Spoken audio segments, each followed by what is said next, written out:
My boy Kawhi tell me one day, Pat, this when we in a bubble. I'm like, what up, K? He like, it's a revolving door. What do you mean? It's a revolving door, Pat. It's a revolving door for coaches. It's a revolving door for players. In the next 20 years, it's gonna be a kid calling himself Mr. 93 feet, Pat. It's gonna be someone they're gonna be comparing to Kawhi. It's gonna be the next coach who's similar to the Doc Rivers record. It's a revolving door. Take advantage of it while you have it. Every episode we gotta give we gonna call it Kawhi's wisdom. I also get a text from K. Yo, welcome to Simple B. It's your boy P. You know what it is. Hit the subscribe button. You dig? Let's go. Today, we'll talk about the Eurocup finals. Yeah, we haven't really touched on Eurocup during the tournament. My bad. I kind of low-key missed it that the semifinals was being played a couple weeks ago. Anyway, we're in the finals now. So the finals in Eurocup is best out of three. The two teams that we had standing in this final was Schlomo Tel Aviv and Dreamland Gran Canaria.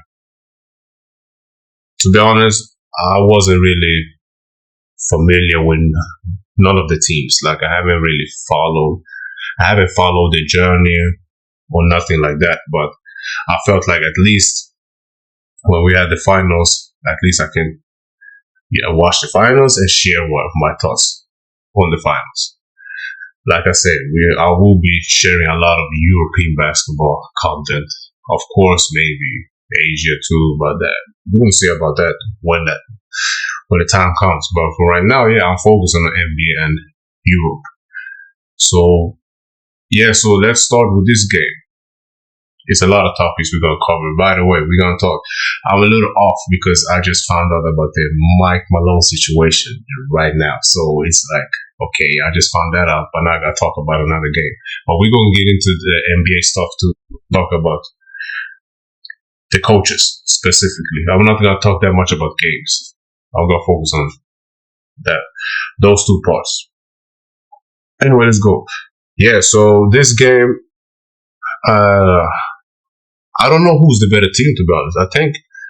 I think the better team, or the team that are favored to win is Shlomo Tel Aviv. And you can tell by the way they were playing. Like they had good pace, playing confident, actually running the plays. You can see that the ball is really moving side to side, which is a super underrated thing when it comes to basketball in general. Like when you get the ball moving side to side, the shift in the defense actually make the defense have to rotate. The whole team have to rotate every possession. It's easier for you to play. It's easier for you to attack, get to whatever you want to get to. You can tell they were really patient. I really liked, for me, Tel Aviv's patience was what stood up for me in the first half. They were kind of dominant. I mean, I think they won the first quarter with 22-20. So they won the first quarter with 2 points. But it still felt like, oh shit, Gran Canaria actually getting buckets. Like they're really working for the buckets while Shlomo Tel Aviv is basically just moving it around, trying to find the right guy. And then they play from there. Or they get a basket from there. While Gran Canaria looked like they had to do more. They had to really, some of the players had to go into their bag, like really start pulling off tricks, their hesitation threes and all that. Like, and that's cool. It's cool, but I mean, it's not always sustainable, especially when you play a big game like this. Like, for example, I think it was number 9, Brucino or something like that. Like he started off aggressive, look hot, like he looked like I think he might be one of the go-to guys for Gran Canaria, but it wasn't his best day.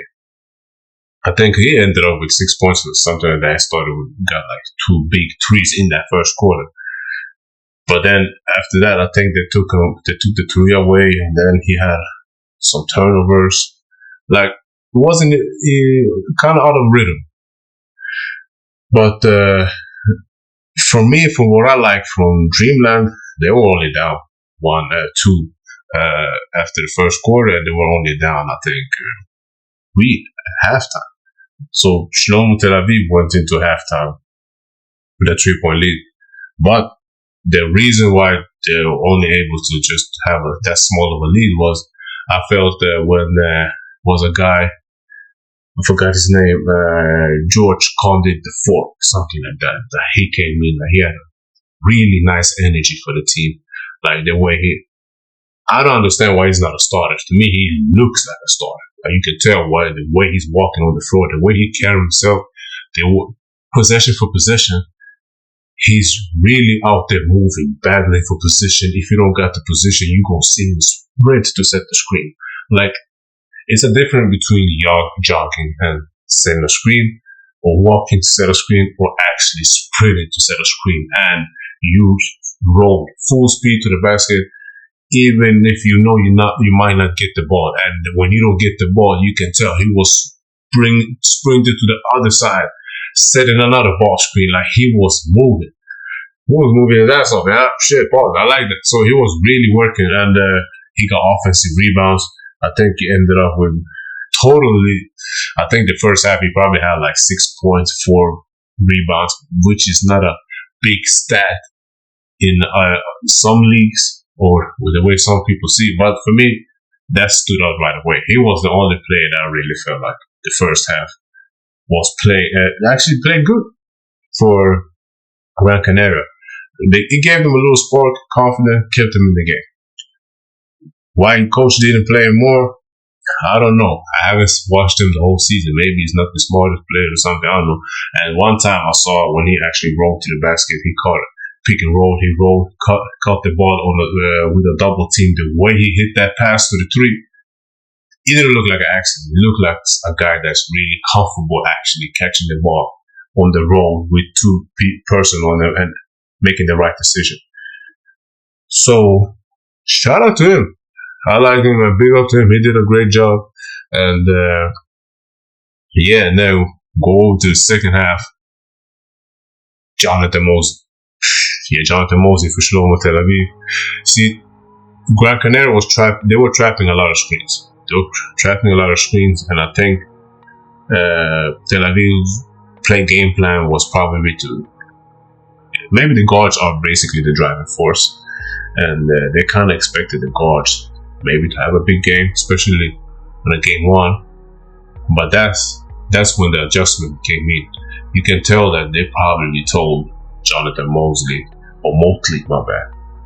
Yes, I'm Motley. They just told him like, yo, every time you catch the ball on the free throw line on the roll, just play from there.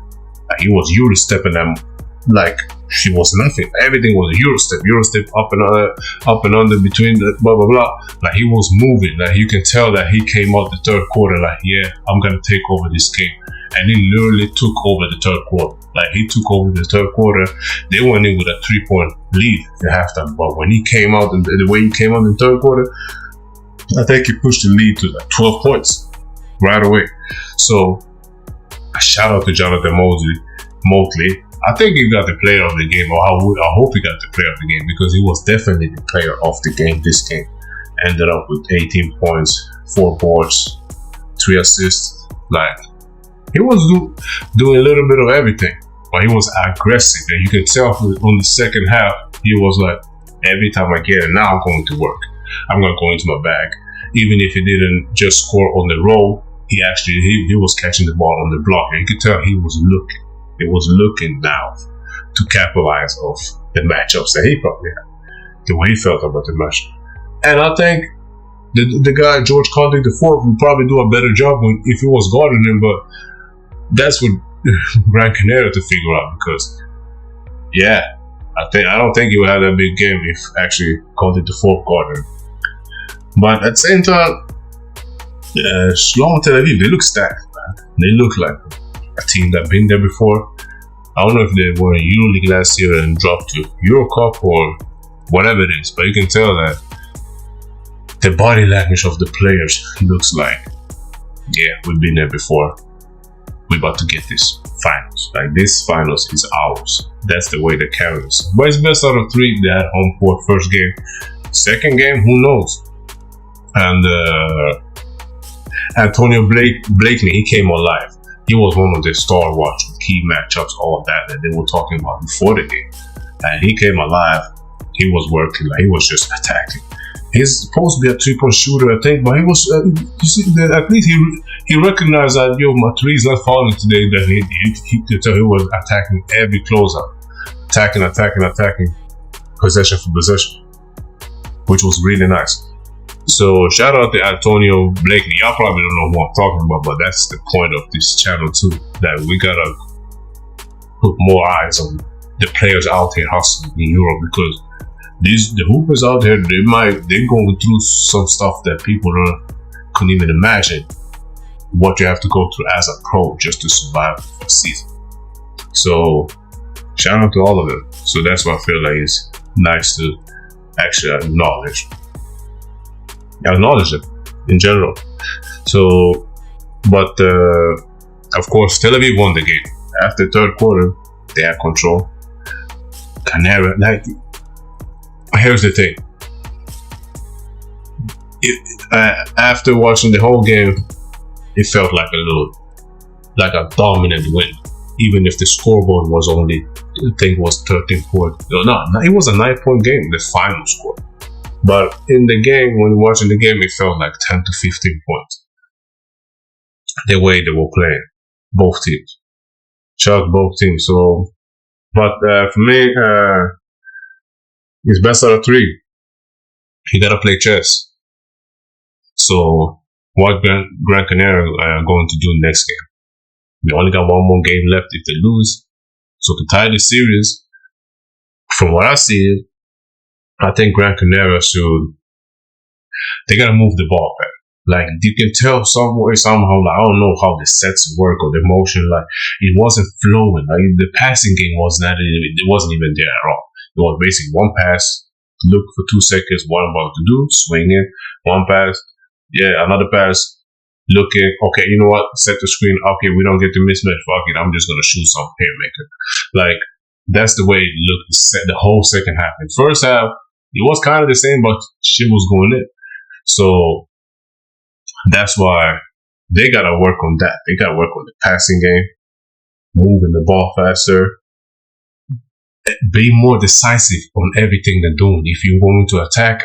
If you want to shoot. Like, all this in between shit don't work, especially in the finals. It won't work, because in the finals, you just gotta let that shit go. You're not gonna sit there and act like I got 1,000 titles, but yeah, that's how I look at it, at least. So yeah, I mean, listen, y'all stay tuned. I think the next game is on Thursday. I'm gonna follow that game too, and we're gonna talk more about it. So now y'all got a little glimpse of the first game. So it's actually nice now to covering a whole series, see how game 2 goes, see how the coach gonna adjust, because here is the thing with playoff basketball and finals, all that. Like, here you have to make a big change. You have to do something right now. You can't be on some one philosophy, that's it. Like, then it's over for Gran Canaria. They have to do something. I think they should start counting to 4. And somebody else, they should do that. I forgot Albis. I think his name was Albis, or something that maybe was a starter, but they gotta look for him more. It felt like he realized in the second half, like, yo, I can actually play in this finals. Like, he had a good second half, even though he ended up with 10 points. Like, they need a big adjustment. Maybe start looking for the shooters, because there are some shooters that were catching the ball, shooting like nothing, made it look easy. And some shooters, you can tell they're not supposed to shoot their way. The whole body, the whole position before they catch the ball, like, and when they catch the ball, like, the legs didn't even look right. I don't know. But we gonna see, man. Shout out to Shlomo Tel Aviv for actually, taking the first game. So, let's see about the second game. But anyway, y'all, the big news. Now we're jumping straight to that bit. It's a revolving door. Mike Malone got fired. So, I don't know what's going on, man. I'm confused. I ain't gonna lie. I'm super confused right now. on what's going on with NBA, the whole league. It's like from nowhere you got a motherfucker trading Luka to Lakers. Yeah, we know some bigger forces, all that shit behind that shit. Anyway, that trade was too crazy for normal basketball. You can tell that the business of basketball is low-key getting out of hand, but we get it. Every Lakers title need a big star, so we get that part. But yeah, Mike Malone. It's like 3 games left of the regular season. Like what the? Like what? Listen, I might curse on this video because I'm not even a Mike Malone fan, but this is weird. Like, why are you firing a coach 3 days or 3 games before the playoffs? What you trying to say to the team? Or what message you trying to send to your players? Or what point are you trying to prove? It's not like he done a bad job. Because if you look at his history with Nuggets, he had the bubble.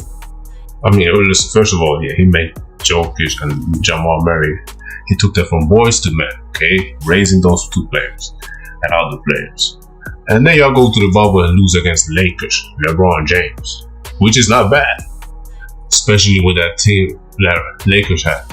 But the way y'all played in the bubble, everybody knew that, okay, Nuggets is next. Michael Porter Jr. has arrived. Jamal Murray, everybody know Bubble Murray was probably better than Michael Jordan. Now, you don't argue about it, we can argue about that. Straight up, Bubble Murray, nobody else. That nigga was crazy. So when you got Bubble Murray as a first option at the time, then y'all going into the next season with that bubble momentum, everybody knew y'all gonna be a force. Y'all gonna be the team to recognize, or y'all, we gotta pay attention to this team every day, every time we play them. But then they get hurt. Jamal Murray get hurt. Porter get hurt, right? Jokic is like, okay, now I have to do everything. And then Jokic goes from a nice center to one of the best players in the league right away. He got MVP. Like, he showed y'all, okay, both my co-stars are down. I'm gonna take control of this thing. And he did. With Mike Malone's help. Once again, I'm gonna mention Jokic a lot, but Mike Malone was the coach, so he had something to do with it. And then, so you go 2 seasons without a healthy squad, but you win the MVP. And the year you have a little healthier squad, y'all get the number 1 seed right away. So as a coach, you proved definitely like, okay, when I got this type of squad, when my squad is healthy, this is us. And y'all went ahead and y'all won the whole title. Y'all won everything right away. Bam. With the of course the team was solid, but that's the point of winning the title. So now you win the title, right? And what do you do the year after? The year after, y'all get rid of all of the major key pieces to the title. Everybody know if you want to win a championship, you're gonna need that 6, 7, 8 guy. That's probably better than a lot of players on other teams' starting 5, aka Bruce Brown, aka Jeff Green. Like, what are we doing? Everybody know when they lost. Everybody knew when Denver lost Jaylen Brown. No, my bad, Bruce Brown. Okay, now y'all fucking up everything. And then y'all go ahead and let Caldwell Pope go too. Like, he haven't showed y'all some championship genes in that motherfucker. Like, he won with Lakers in the bubble, beat y'all, and then he joined y'all, bring y'all the title. You gotta keep those pieces. Like, why and how do you expect to replace them? Because they just proved to you that we can win a whole title. And then now it's like, yo, we got Christian Brown. We need him to go to the next level. Which, listen, he's nice. I have no problem with Christian Brown. But now y'all putting too much pressure on him. When y'all putting too much pressure on him, see, now Mike Malone got fired. See, that's what happens. So it's that continuation, and that's having a strong voice in the locker room, bars, all that shit. It's like, you can see the NBA, low-key, they're not signing veterans. It's for a reason. Now you're keeping veterans out the way. And when you have the opportunity to build a strong culture in the organization, because that strong culture always comes from the coaches.